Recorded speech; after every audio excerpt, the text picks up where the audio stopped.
Hello, it's Lotus.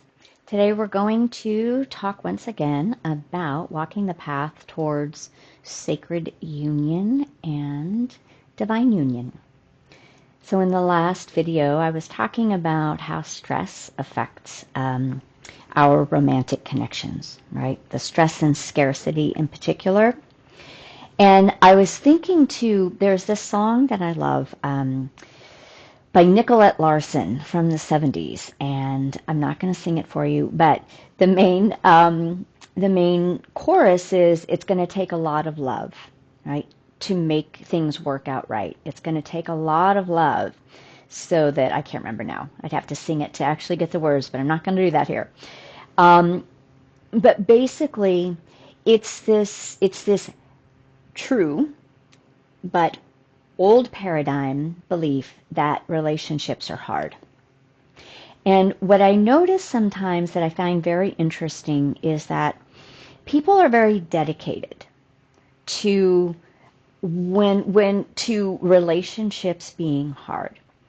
So when the conversations move towards sacred union and divine union, even conscious relationships, the work that they entail, there's still work involved. But once you hit that stage, you realize that they really aren't hard anymore. It's not hard work. And I don't even really like to use that word work when it comes to those phases of relationship, because by that time we're really recognizing relationships are a means for our awakening, for our spiritual and personal growth. And then as you hit those higher love paradigms of sacred union and divine union, and I don't talk a lot about divine union. Again, I've said that before, because divine union is not just relationship. It is that state where we're coming into unity consciousness with everything, including our divine partnerships. But when conversations move towards these higher love paradigms, there's a very quick reaction. Well, relationships, they take really hard work. And what I notice is it's like defending that relationships are hard. There's a commitment to relationships being hard. Now, in some ways, I feel like that's a commitment to the work and a dedication to doing that work and to being within that commitment. But the new paradigms, when we're moving into sacred union, they're moving beyond relationship being hard work. And how do we get there? Why is that? What changes it? What changes it is that when we're working through our different stages of our own personal development, and we can do that within conscious partnership, but there's definitely an individuation process of that. When we have gone through our own personal phases and stages of development, and then when we enter these higher love unions, we've already done the work. The work is always within us, first and foremost. Even if we're doing the work together in partnership, it still comes down to, am I working on my wounds? Am I healing? Am I not healing independency, let's put it that way, to the relationship? Or because even my person does what I really need for them to do in order for me to feel a certain way. So hear me when I say That isn't wrong or bad, and that is only a facet of our learning. Our deeper work is to know that we are the ones that create our safety and our okayness. I hope that lands, right? The responsibility is truly on us. And the more that we do that, the more our relationships really shift and change and evolve. So one of the ways that I feel like, I work a lot with mapping systems, right? So there can be, we can look at astrology as a mapping system. We can look at, I usually use like the Enneagram as a mapping system and the Ayurvedic doshas as a mapping system. These are ways in which we begin to know ourselves. And it helps us to know the other, right? Our person even better. So I'm going to use an example here. Let's say, for instance, I have a personality type that is very outgoing and very social and loves to communicate, loves to and needs that, right? Has a need for that. And as a feminine energy tends to be more communicative, tends to process more through processing our experiences, our thoughts, our emotions. Stories, right, are kind of a way of doing this. And then we have a partner that is a little bit more reserved, is a little bit more internal, is a little bit more communicates, just specifics as needed. Now, I think this is very common, right? And this goes back to men are from Mars. But yeah, men are from Mars, women are from Venus. I never read the book, but I'm just like, I'm assuming, I'm making an assumption. That if the masculine is a little bit more reserved, is much more thinking things through logically, then this is a polarity, right? This is a polarity that works together. If the feminine needs and expects the masculine to communicate in this way and can only soothe herself, okay, and come to resolution through this other person giving in or we'll just say giving in, like trying to do that, but maybe not super adept at it, or maybe super adept at it, but because the need over here is so big, the feminine can often be like, you don't communicate enough, you don't share enough, you don't say enough, right? And does this sound familiar? And then the masculine can tend to feel maybe deficient somehow, or can tend to feel that they aren't doing it right, or can tend to feel maybe angry because there's this assumption and this expectation that they should be different. And if it still is not enough, then the feminine might take this as, you don't really care, you're not really trying, right? I don't matter, you're not hearing me. And then you've got this sort of mush mess in the middle of this. So this is sort of the earlier stages, right? These are when we're just learning how to navigate intimate relationships. And these patterns can stay locked in, not just at the beginning of relationships, but throughout relationships. And they just become the norm. They just become a storyline of what the relationship holds. Now, when we hit these higher level of growth and of know thyself, what we understand individually is that the feminine makeup that I'm just describing, that is right and true for her. And the healing needs to happen where she isn't dependent on the masculine to fulfill that need to make her feel a certain way. Instead, there's a recognition of my person is oriented different than I am. So I actually might need to listen more closely to what is being said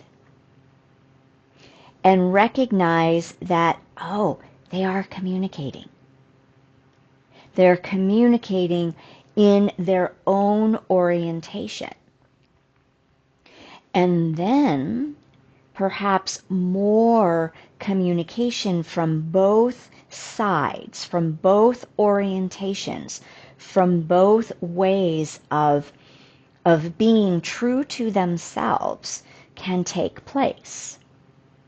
So I remember probably in my 30s, I guess it was in my 30s, I had a partner who was very logical, linear, and rational, right? He was a mathematician and a statistics professor. Now, I'm not that at all, right? I'm much more emotional and much more abstract based, right? And so we would have these dances of our communications were very different styles. And sometimes, I mean, it was challenging for sure. But one of the things that he would do is I might say something and I might want to have these conversations. But instead, if it were aligned for him, he would simply make the change. He would change a behavior, or he would alter, whatever was going on. And my job was to recognize that the outcome was happening.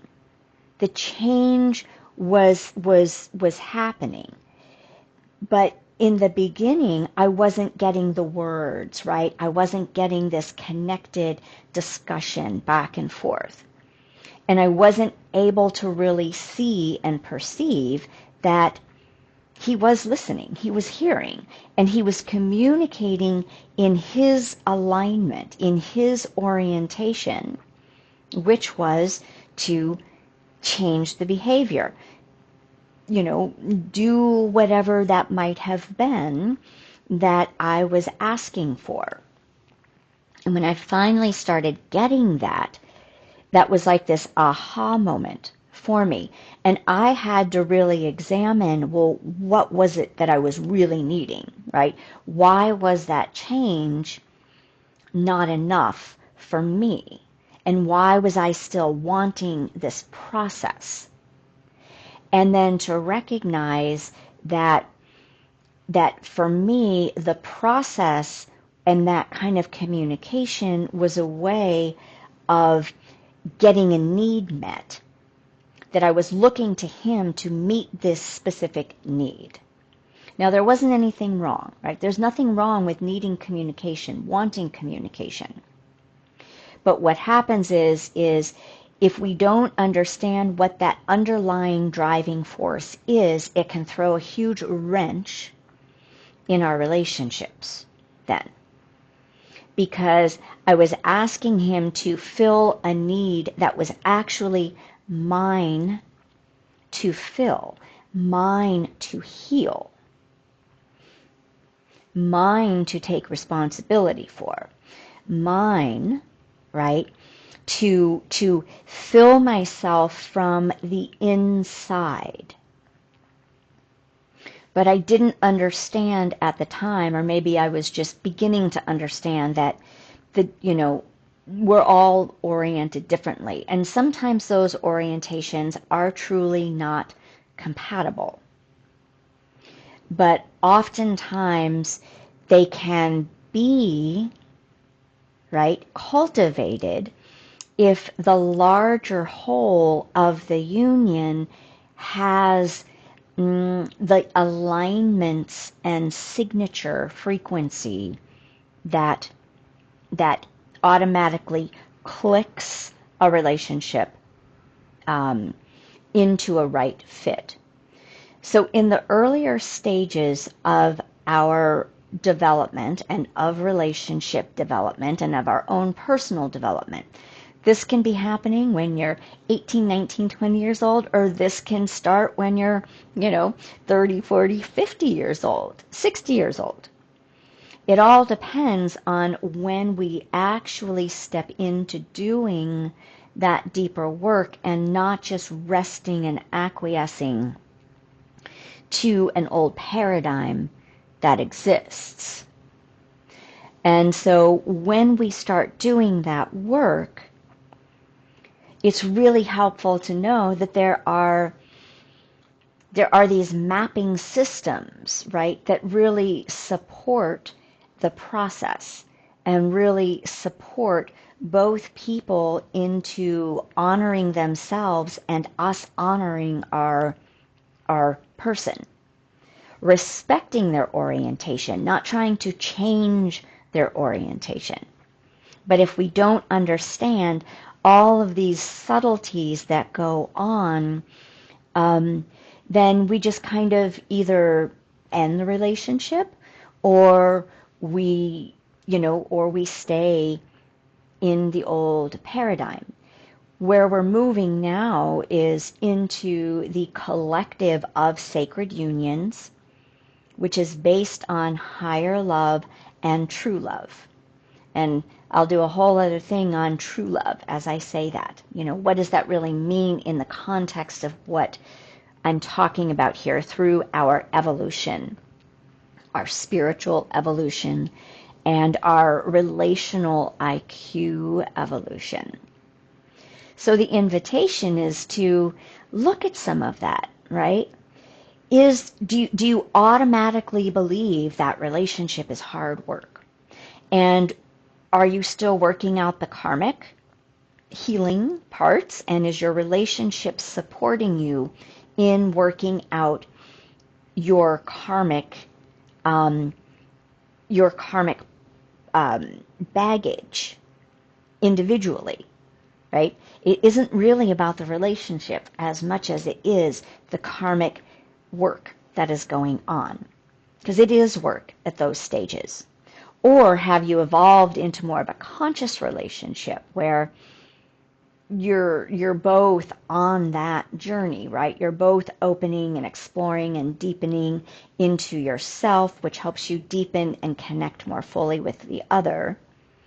Or are you moving into that sacred union paradigm where there's much more of that sovereignty, and you're moving into where your relationships are really fluid and beautiful, and there isn't a lot of stuff, right, that needs to be healed anymore.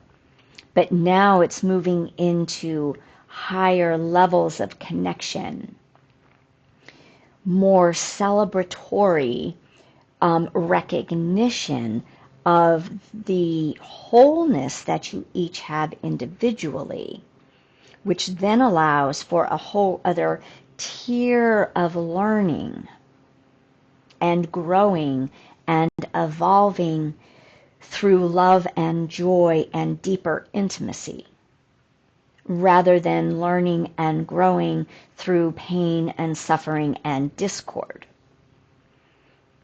They all have their place. They all are necessary. And does this mean that there's never work, right, that has to happen? My experience is there's always refining, but But I can honestly say in my last 2 relationships that, one with my ex-husband of 16 years, and, we're still very good friends. And then my previous relationship of 4 years, that was more of a conscious relationship. And then with my ex-husband, we kind of moved through conscious relationship into more of these higher echelons. And while we were always growing and evolving together, we only had 2 fights. That's it. And some people say we need the arguments in order to grow, right? That's not my belief anymore. My belief is you can still have the dynamic tension that supports the revealing of deeper layers of oneself, deeper connection, or deeper places where you have to really come into a new orientation individually and together in order to evolve. But I can say honestly, there was only 2 really hard moments. And that was the same with our disillusion of our relationship as well. It was done and held in a very sacred container of understanding where we were at individually, where we were in our marriage, and then how to reconfigure our relationship as we moved into the divorce. And now we both have done so much deeper work on our own, individually, and we recognize that doesn't, we aren't a romantic relationship or partnership. So what that opens up to is the next levels of sacred union and that higher love tier. So I'm going to end it with that. So where are you at? Where's your phases and stages at? And embrace them, because that's information, right? They're all perfect. And what are you moving towards? So I work with couples and individuals. I'm sharing more and more. I've been saying I'm going to be doing this more and more, and finally I think the time is landing.